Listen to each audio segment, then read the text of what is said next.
ఇదంతా కూడా గొడ్డలి పార్టీతో ఉత్తరాంధ్ర అభివృద్ధికి వేటుపడింది.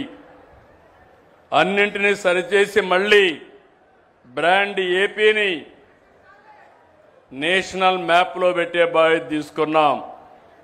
అయితే ఆ పార్టీ మారలేదు. ఆ పార్టీ పేరే కొత్తగా నేను పెట్టింది. మేమందరం అనుకున్నది గొడ్డలి పార్టీ అంటే మీకు ఎప్పటికీ శాశ్వతంగా గుర్తుంటుంది. మళ్ళీ గుర్తు లేకపోతే మరిచిపోతే మన మీద గొడ్డలు వేటుపడే పరిస్థితి వస్తుంది. ఇప్పుడు కులాల మధ్య, మతాల మధ్య, ప్రాంతాల మధ్య చిచ్చు పెట్టే ప్రయత్నాలు చేస్తున్నారు.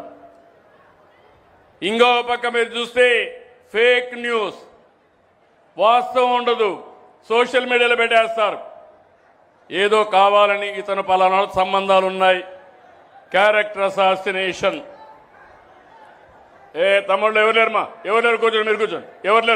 ఎవరు లేదు, మీరు కూర్చోండి, ఏం కాదు. పోలీసులు అక్కడ నథింగ్ మా, కూర్చోండి. ఓకే తమ్ముళ్ళు కూర్చోండి మా, ఏం కాదు, కూర్చోండి.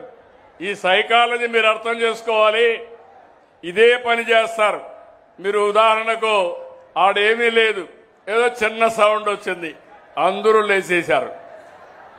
ఇదే సైకాలజీ గొడ్డలి పార్టీ చేసే పని. ఒకటి ఏదో క్రియేట్ చేస్తారు, మీరంతా లేచి పారిపోతారు. అదే సమస్య. అది లేదని చెప్పడానికి నాకు టైం పట్టింది, డిస్టర్బ్ కావడానికి 1 సెకండే పట్టింది.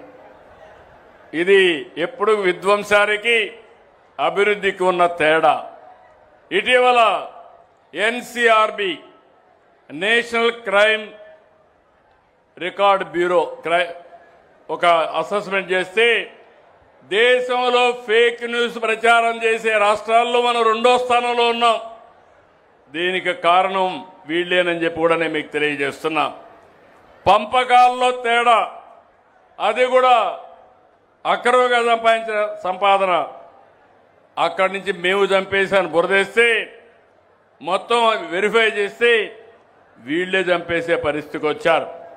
ఆ రోజు మీ అందరికీ ఐడియా ఉంది, బాబాయిని గొడ్డలతో చంపి తిరిగి ఆ కత్తి నా చేతిలో పెట్టి సాక్షిలో వేసి నన్ను దోషిగా చూపించి ఎన్నికల్లో గెలిచారంటే ఎంత ప్రమాదమో మీరు గుర్తుపెట్టుకోవాలి. నాకే అవకాశం లేకపోతే మీరు ఒక లెక్క అని అడుగుతున్నా.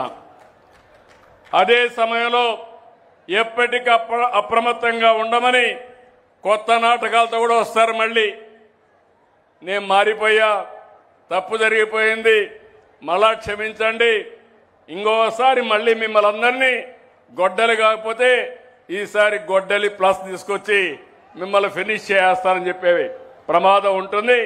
జాగ్రత్తగా ఉండండి. ఈరోజు ఒక్క మాట మీకు అందరికీ చెప్పాలి. ఉత్తరాంధ్రలో హుద్హుద్ వచ్చింది. నేను వారం రోజులు ఇక్కడే ఉన్నా, నార్మల్సీ వచ్చేవరకు ఇక్కడే ఉన్నా.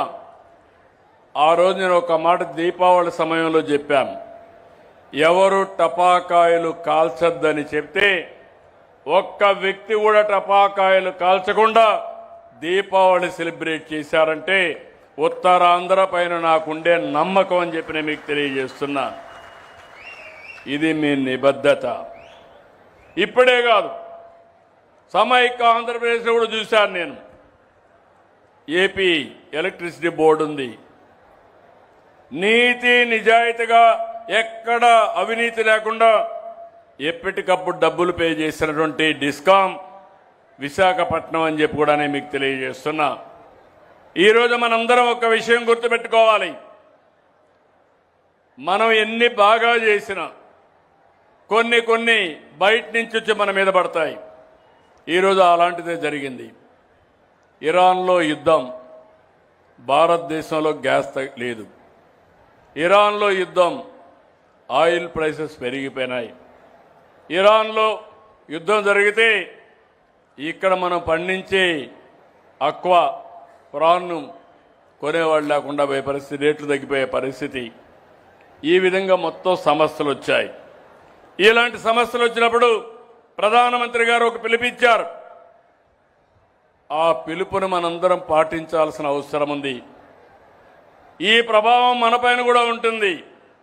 ఉన్నప్పుడు సమర్థవంతంగా నిలదొక్కోవాలి. అందుకే ఈరోజు మీరు చూస్తే ప్రభుత్వం కూడా వర్క్ ఫ్రమ్ హోమ్ వీలైనంత వరకు పెట్రోల్ డీజిల్ తగ్గించడానికి ఇంటి దగ్గర నుంచే పనిచేసే అలవాటు, ఆన్లైన్లో పనిచేసే అలవాటు పెట్టుకోవాలి. బంగారు కొనడం తగ్గించడం అందరికీ అలవాటు ఉంది. సెక్యూరిటీ కింద కొంటా ఉంటాం. కానీ మన దగ్గర డబ్బులు లేనప్పుడు ఆ పెట్టుబడి వేరే దానిపైన పెట్టుకోవడం అవసరం. కొనుగోలు తగ్గించాల్సిన అవసరం ఉంది. వీలైనంత వరకు 10 మంది వస్తే 10 కార్లు వేసుకొని వస్తాం. ఒక కారులో రావచ్చు, లేకుంటే ఒక వాహనంలో ఒక బస్సులో రావచ్చు. దీన్ని అలవాటు చేసుకోవాలి. పబ్లిక్ ట్రాన్స్పోర్ట్లోనే తిరగాలి కొన్ని రోజులు. వంట నూనె వాడకం తగ్గించాలి. పామాయిల్ ఇష్ట ప్రకారం తింటున్నాం. దీనివల్ల ఆరోగ్యానికి కూడా హానికరం. రెండోది మన ఇంపోర్ట్స్ కూడా ప్రమాదం. దీన్ని కూడా ఆలోచించాలి. ఇప్పుడే ప్రకృతి సేద్యం పక్కనే ఒక ఆడబిడ్డ వచ్చింది. నేను అడిగాను, సార్ నేను చేసే సేద్యం మా ఇంట్లో ఉండే చెత్త అంతా కూడా కాంపోస్ట్గా కన్వర్ట్ చేసుకుని అదే మరి ప్రకృతి సేద్యం చేసి నేను పండించిన పంటలను ఊర్లో కూడా అమ్ముతున్నాను, నాకు డబ్బులు వస్తాయని చెప్పినప్పుడు చాలా ఆనందంగా ఫీల్ అవుతున్నా. ఈరోజు మీరు గుర్తుపెట్టుకోవాలి, మీరు తినే తిండి యూరియా పండించిన తిండి. అదే మరిగా మనం వాడే క్రిమి సంహారక మందులు భయంకరమైనవి. దీనివల్ల క్యాన్సర్ వచ్చే పరిస్థితి వస్తూ ఉంది. నేను అందుకని ఈరోజు ప్రకృతి సేద్యానికి పోయాం. 20 లక్షల ఎకరాలు ప్రకృతి సేద్యం చేసి ఏకైక రాష్ట్రం ప్రపంచంలో మన ఆంధ్రప్రదేశ్ అని మరొకసారి తెలియజేస్తున్నా.